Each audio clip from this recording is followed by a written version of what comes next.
morning, or depending on when you're watching this, good afternoon, good evening, or good night. My name's Ross, and as always told, out of Voice of Radio. So today, we need to be taking a look at a new deck that is very, very much getting, well, quite a little bit of hype. You see, ladies and gentlemen, there's a deck over in Japan. It's all based around Guzzlord and Naganadel, and frankly, it's kind of good and kind of hyped. And again, yes, I know Japan's in a different format. No, it's fine. There are no cards that are crucial to the success of this deck that we do not have over here. So, frankly, ladies and gentlemen, enjoy it. This deck is ready to play right now. And it is all based around Guzzlord and Naganadel, one of the new Tag Team GXs that came around in Cosmic Eclipse. And again, it's one of them that I did not give enough love to, and I'm starting to feel, well, frankly, a little bit embarrassed.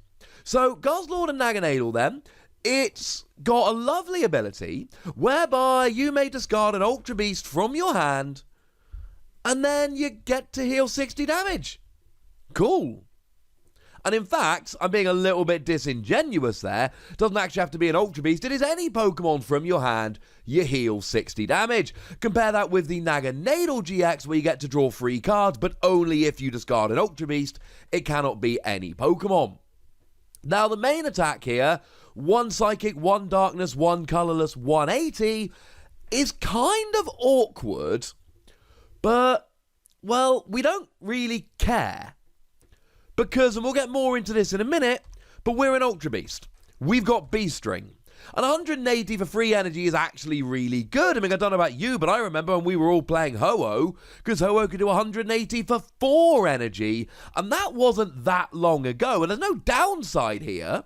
Free energy, 180, no downside whatsoever. The thing is, we also have a GX attack here, which is bordering on, frankly, ridiculous. For 1 colorless energy, turn all your prize cards face up. Meh.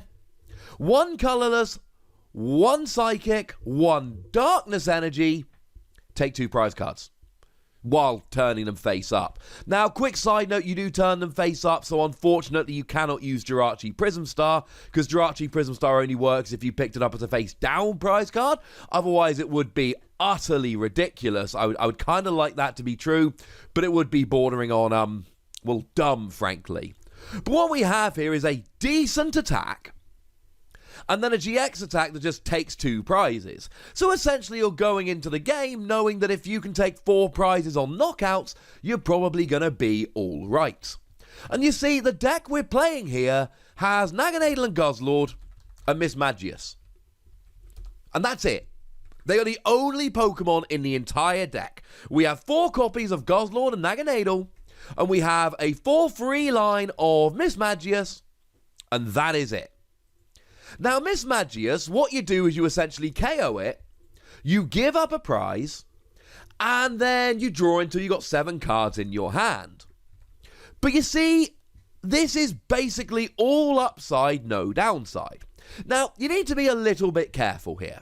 What you ideally want to do is KO 2 Misdreavus, and then never bench a Misdreavus or anything else. Your goal here is to get 2 Misdreavus KO'd using the ability to draw twice until you've got 7 cards in your hand. Now, this is made easier because we've got Duskstone. Duskstone allows you to evolve up into Misdreavus the second you play Misdreavus. So there's no it sitting there on a turn, maybe your opponent plays a custom catcher and takes it out. None of that rubbish. You can immediately evolve it up and KO it. And if you're careful here, you KO 2 Misdreavus, give your opponent 2 prizes, and you don't care, not even a little bit. Because you see, the only other Pokemon you're playing in the entire deck are tag team Pokemon that give up 3 prizes. So you KO 2 Misdreavus, you give up 2 prizes, your opponent has to take 4 prizes in order to win. They then KO a Guzzlord and Naganadel, they go down to 1 prize, they need to take 1 prize to win, except all you've got on the board is Guzzlord and Naganadel, so they still have to KO a Guzzlord and Naganadel to win the game, just like if they had 3 prizes remaining. What that means is if they KO 2 Guzzlord and Naganadel, they win the game, and that is true if you don't use Misdreavus, if you use one Misdreavus, or if you use two Misdreavus. Now, the other reason we really want to use two Misdreavus is because of the aforementioned Beast Ring. Beast Ring says that if your opponent has exactly 3 or 4 prize cards remaining, you can search your deck for up to 2 basic energy cards and attach them to one of your Ultra Beasts. And Misdreavus here does 2 amazing things. Amazing thing number 1, it puts your opponent down to 4 prizes remaining, such that you activate Beast Ring. Amazing thing number 2, it helps you draw cards. So not only does it activate your Beast Ring, but it makes it more likely that you're going to be able to draw into your Beast Ring. Yeah, that's pretty gosh darn good. And then as a quick side note here, any Misdreavus or Misdreavus that you put in your deck that you don't use, because essentially we've got a 4-3 line, that's 7 Pokemon. We want to use a 2-2 line, that's 4 Pokemon. That gives 3 Pokemon left over. And remember, Guzzlord and Naganadel's ability: discard a Pokemon from your hand, heal 60 damage. Yeah, it's pretty phenomenal. Now, in terms of the energy, we've just got 5 Psychic, 5 Darkness, because there's no reason to play one over the other. We just need to make sure that we've got enough. So you play an even number of each. 10 is about right, especially with Beast Ring. And in terms of the trainer cards here, I mean, first of all, right, you're an Ultra Beast. So that gives you access to Ultra Space as a stadium, which will allow you to search out your Ultra Beast, which makes things a lot easier. Now, this deck does play Ultra of the Moon to reduce the retreat cost of any Pokemon with Darkness or Psychic Energy attached by 2, but you don't need that. You're fine. It would be nice to have it, but just playing Ultra Space, more Ultra Space, is not going to hurt. Plus, if you don't need a Naganadel and Guzzlord, you can then bin it to heal 60 and you can search it out with Ultra Space. We do also see here the new item card, Beastite. Beastite says that you do an extra 10 damage for every prize card that you have taken. So the further on through the game you get, the more damage you actually do. You start off doing 180, you've taken 1 prize, you do 190, 2 prizes, 200, and so on and so forth. So you're kind of one-hit KOing your weaker GXs like Blacephalon, and most non-GXs. Your bigger GXs and tag teams you're not one-hit KOing, but you can actually get there using Beastite, which is quite nice. And while we're talking Ultra Beasts here, we do of course have a copy of Beast Energy. Lets you do an extra 30 damage. Again, when you combo this with Beastite, you're actually going to be doing quite a nice amount of damage. And then we play 1 copy of Ultra Forest Cart Envoy here.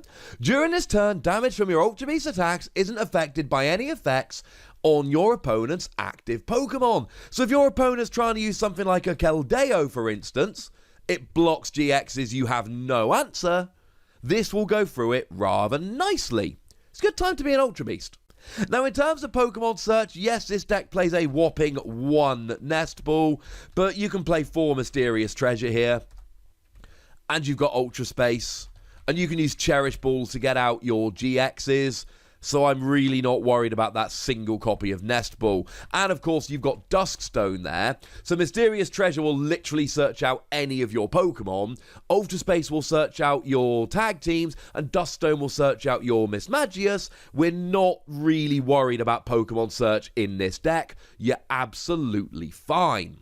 Now, we do also see here a couple copies of Choice Helmet. Choice Helmet, lovely little card here, just reduces the damage you take from GXs and EXs by 30. It helps you with some matchups. Simple as that. It means that instead of doing 280, your opponent has to do 310, and that can be relevant for a bunch of things. I mean, take the family Charizard, the one from Hidden Fates, that naturally does 300 damage. All of a sudden, they're not actually getting a one-hit KO here, because they're actually 10 damage short, and that's kind of hilarious for you, less hilarious for them. But it'll help you out massively. Without anything like Field Blower at the moment, your opponent's just not getting rid of it. I know Japan does have Field Blower, but we don't. And that's actually going to help you out quite nicely indeed. Now, in terms of supporter cards here, we've got Lily. Now, the reason we play Lily rather than something like Cynthia here is because we want to draw into our B-string and have them in our hand at the right time. We don't want to be using Cynthia to shuffle them back into the deck. We do play one Cynthia, but we compare it to like 3 Lily. Now, in terms of slightly weirder supporters here, we do play a couple of the new tag teams, as does like every deck at the moment.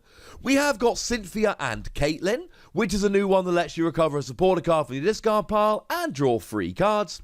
And then we've got Guzma and Hala, and Guzma and Hala lets you search your deck for a stadium, which could be relevant, a special energy, that's your B-string we mentioned earlier, and a Pokemon tool.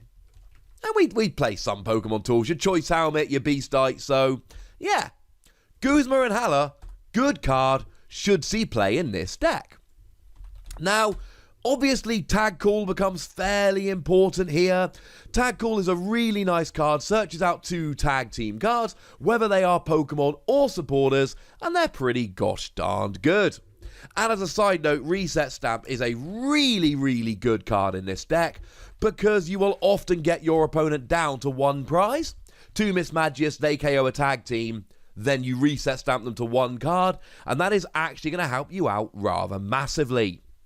I love this deck. There is nothing in the Japanese list that we can't live without, and it is a fast, aggressive, powerful deck that has an awful lot of potential. I think it's one we should all be testing. For now, ladies and gentlemen, I'd like to know what you think about this deck, so let me know in the comment section. Go nuts! Be nice. And then make sure you like this video, subscribe to this channel, follow me on Twitter at TheWassy, and Twitch for some live action at twitch.tv/PTCGRadio. If you want to support the channel, get some bonus podcasts and all that good stuff, head on over to patreon.com/PTCGRadio. Or you can do exactly that. And please do make sure you're checking out youtube.com/WassyPlays, where we talk about a whole bunch of games that don't even have any Pokemon in. But by far the most important thing as always, look after yourselves till next time, would ya? Thank you very much for watching. My name's Ross, and you've been watching PTCG Radio.